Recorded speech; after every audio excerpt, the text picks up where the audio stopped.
I'm prefacing this by saying that my female 32, husband 34, is the only child in the family. His mom always wanted a grandbaby, and unfortunately, she was never able to become a grandmother as my husband was married before, and his ex was unable to have kids. He also tried adoption while single, but couldn't. So when we found out that we were expecting, mother-in-law started visiting daily. We didn't do that in the past. Started bringing stuff for the baby and spent a lot of money. My son is now a few weeks old. Mother-in-law retired right after he was born and told us she was making herself free and available for her grandbaby. She stayed with me for a whole 2 weeks and only went home recently. Those 2 weeks were unbearable with her being all over me to get to the baby. I was getting fed up, but I kept my mouth shut and played nice. Then she started complaining about missing her grandbaby and not being able to see him every day and watch him grow. Finally, she sent me a list called visitation time. In this list, she mentioned when we're expected to bring the baby to her, 5 days a week and spending the weekend with her, hours from 10 a.m. to 5 p.m., and said she had a bottle ready for feeding and a closet full of diapers. Not just that, but she wants him overnight on Monday and Wednesday. That's 2 nights a week. Now, as a new mom, I couldn't imagine having my newborn son away from me for that long, especially overnight, so I called her to give her my response, which was a no, but she ranted about how I needed to loosen up and stop being unreasonable and emotionally too attached. This made me angry, not gonna lie. So I took her list and used scissors to shred it into pieces. Then I took a picture of the paper shred and sent it to her, hoping she'd get the message and understand how serious I am about my decision. Apparently, she cried to my husband and the whole family because they claimed I was trying to keep her only grandbaby away from her after she waited so long to have him. My husband came home from work and scolded me, calling my actions childish and pathetic. I continue to receive backlash over this, and now I'm starting to think maybe I'm in the wrong for how I behaved during the entire interaction with her. But I was trying to enforce my boundaries after she disregarded them. Am I the one in the wrong? Not at all. Your mother-in-law's behavior is unreasonable. She is not just asking to spend time with the baby. She is trying to replace you as the mother. This is unacceptable. You have every right to say no and set boundaries for your child. Your husband and family should support you in this decision. You could even go as far as to tell her she is not allowed to see the baby at all, and it would still be justified. The child, your rules, and she wouldn't be able to do anything about it. Plus, she called up unreasonable and too emotionally attached to her brand new baby, while demanding to see that baby almost more often than its parents. That woman is mentally unstable. If she's desperate enough, she might try to sue for grandparents' rights. It probably won't work, considering how young the baby is and testimony from both parents about her behavior, but it's something she could try. Let this be a warning to not give in to her custody schedule. She will use it later as proof of her grandparents' rights, but you have to handle this carefully. Sending the photo made you look bad and gave proof of how mean you are for the mother-in-law to show your husband. Instead, ignore her communication with you as much as possible. Make your own plans for your son. Use Do Not Disturb to avoid being distracted by her messages. And don't take your child to the mother-in-laws unless your husband is present. You're not responsible for nurturing a relationship between the mother-in-law and your child. She can visit you and your family when it's convenient for you. You don't owe it to her to take your child there. I can understand why your husband might have thought you were being childish with the photo you sent to his mom. Your mother-in-law was way out of line, but instead of stooping to her level, take the high road and ignore it. There's no point in giving her any ammunition. It's not worth the stress. Stop it. The baby rabies is strong with the mother-in-law. She's acting crazy. And Ope's husband needs to stop being such a mama's boy and defend his wife, who is still recovering from child. Sure, Opie is not the one at fault. I live in a house in a semi-rural area. Think acre lots, not farmland. I moved in a year ago with just me and my dog. My neighbors are typical suburban types with the American flag on a pole, nice lawn, etc. I don't pay much attention to them. Last night, their kids were setting off fireworks, driving my dogs crazy. I went out and asked them to please stop since I thought the fireworks were probably illegal and it was causing a nuisance to the entire neighborhood. They told me they would be done in 10 minutes. So I went in and called the fire department, and they said that since I was in the county, the fireworks were not illegal. I figured I'd have to wait it out and comfort my dogs, but I couldn't take it anymore when the fireworks were still happening 20 minutes later. I went and grabbed both of my hoses and sprayed down the unused fireworks through our shared fence. They said I ruined $1,000 worth, and I asked how it would be 10 minutes with that much. He said it was none of my business. He said he was calling the police. I said, fine, go ahead. And his wife dragged him inside. I don't think I did anything wrong. I think I tried to work with them, and they lied to me. It wasn't fair to my dogs what they were doing. Am I the idiot? So the cops just left my house after a 7 a.m. visit, and the result is I may be charged with misdemeanor destruction of property. But Liu, you are the idiot. So you ruined their holiday because you were annoyed you had to comfort your dogs. I hugged my dogs for hours last night as neighbors shot fireworks off from all directions, and they are illegal in my state. But I minded my own business because it's no different than a massive bout of thunder. My dogs will survive and people can celebrate, especially considering how holidays have been for people in the last 2 to 3 years. You sound like a miserable idiot trying to spread the misery. Considering the cops will charge you, I don't see how you could think you did nothing wrong. Are you an adult? Maybe next time you'll think twice. You tried to tell people what they could do on their property and ruined their holiday. You could have done about 1 million things before dosing their fireworks. Everyone's the idiot here. Neighbors should have been honest or even given you a warning before the fireworks. But you did something technically illegal. You could have tried talking to them again or calling the cops to complain about the noise. You would have hopefully been in a lot less trouble then. My dad has passed away, and I've inherited all of his estate. My dad raised us in a strict military-style household. He was a horrible father who took things to the extreme in our childhood, and all of his children stopped talking to him. He treated us like we were his property and belittled us all the time, almost as if he hated our existence. He actually disowned me when I was 15 because I got pregnant out of wedlock with a man who was black and kicked me out to fend for myself.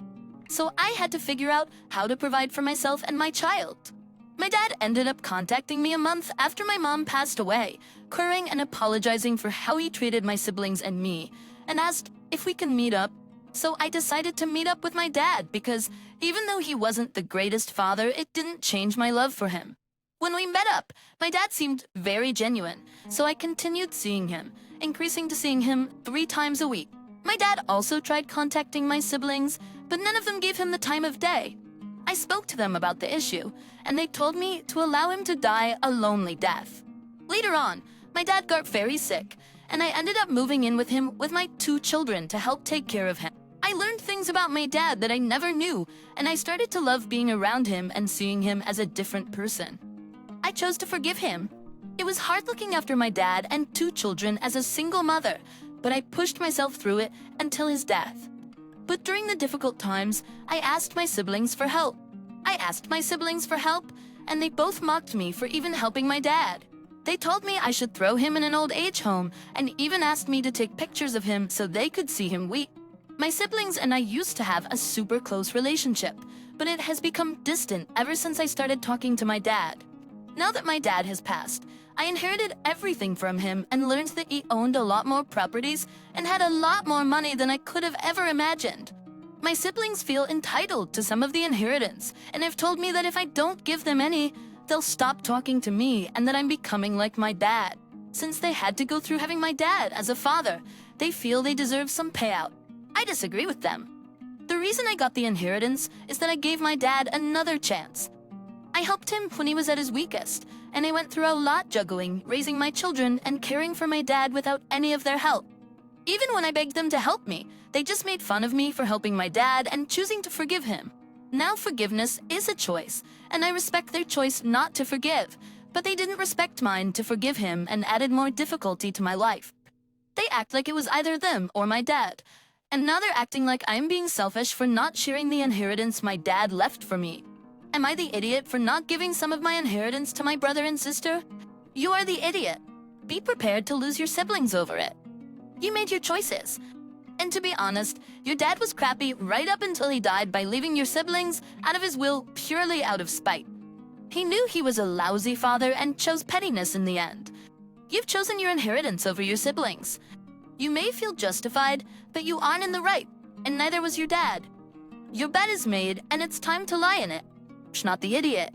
Your father had every right to leave his property to his one child with whom he had a relationship. It isn't pettiness on the deceased father's part to reward the child who loved and cared for him when he was ill. Dad wasn't crappy until the end.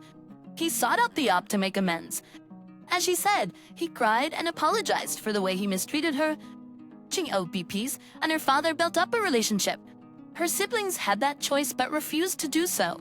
They also mocked up, a single mother with 2 children, for having a relationship and caring for her father in his home. And now that her father left her with an inheritance, they demand money and threaten emotional blackmail to make her comply. But they're idiots. I don't know if you're an idiot or not. The situation is too complicated for such a simplistic judgment.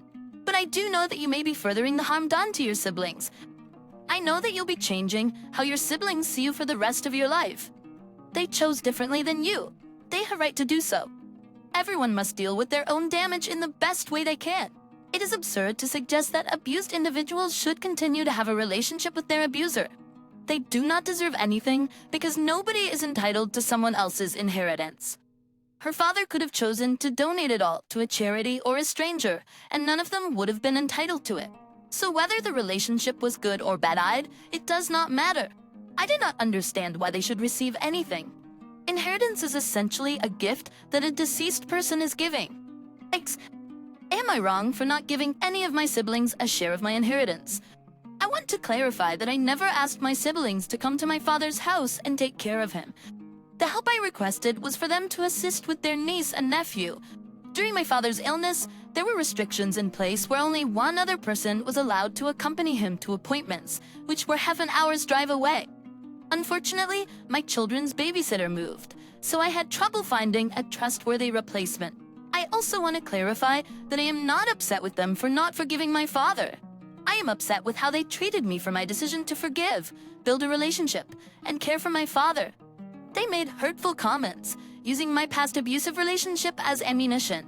I understand that they are dealing with a lot of trauma, and my visit with our father may have reopened old wounds. Perhaps they feel like I chose their abuser over them, or they felt they had to treat me poorly for some reason. I do not want my children to miss out on having an aunt and uncle because of money, so I believe the best solution is to give them some of the inheritance. I have not yet decided on the amount or how to divide it. Your siblings sound like terrible people, not because they did not see or forgive their father, but because they did not help with their innocent niece and nephew. Consider it a blessing to have a second chance with your father and to have your siblings out of your life. Keep the inheritance for yourself and your children. You can use it for babysitters, daycare, preschool, and college for them and yourself. Right now, think only of yourself and your children. Cheeky buggers. Tell them they told him to die alone. They chose to cut him off and accept the consequences. Do not expect to have a relationship with them, no matter what you do. They were raised to mistreat others, and they will likely continue to do so. My children speak French because my husband is from Quebec, but they also speak English because we live in an English-speaking province. So I can understand it, but my accent is not great. We are currently visiting my in-laws, and everything was fine until my almost adult niece started teasing me about my limited French. Of course, I just laughed it off.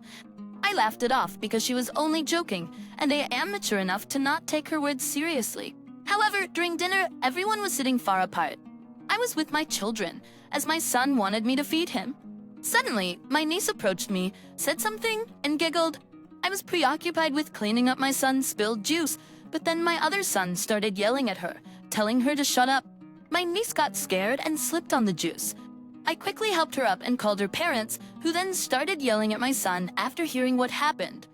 I explained to them that their daughter had said something to provoke my son's reaction. My husband then spoke to my son, who revealed that my niece had said something extremely disrespectful about me. He refused to disclose the exact words. Eventually, my niece admitted to saying something, but she refused to clarify. My husband told his sister, who accused my son of lying and having anger issues. While my son does struggle with anger, it is a genuine mental health issue that he is receiving professional help for. Additionally, he is only a tween. I did not appreciate my sister-in-law's accusation, so he told my husband that we were leaving. He agreed and informed his sister that he would no longer be funding my niece's future. This caused my sister-in-law and niece to panic. They begged me to talk to my husband, but I made it clear that I would only speak with him if two conditions were met. First, my niece must tell me what she said, and second, they must genuinely apologize to my son. In response, they called me childish, selfish, and immature, and told me to stop being so uptight, sensitive, and dramatic over a small mistake. They also urged me to consider my niece's future, as I was supposedly ruining it. Am I wrong for setting these conditions?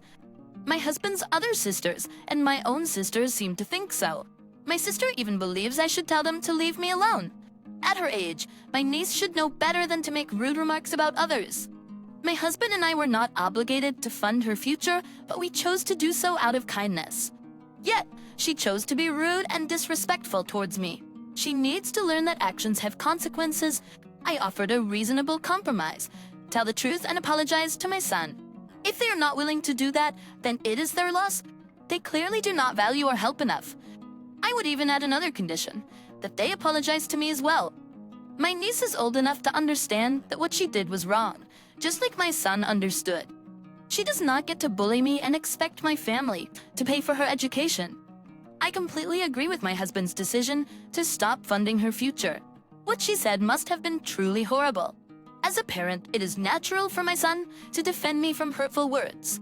The parents used bad language, but based on her son's reaction, she freaked out because he understood. No one was willing to repeat it, which shows how bad it was. And to make matters worse, they insulted OP left P and the child, resulting in them receiving $0.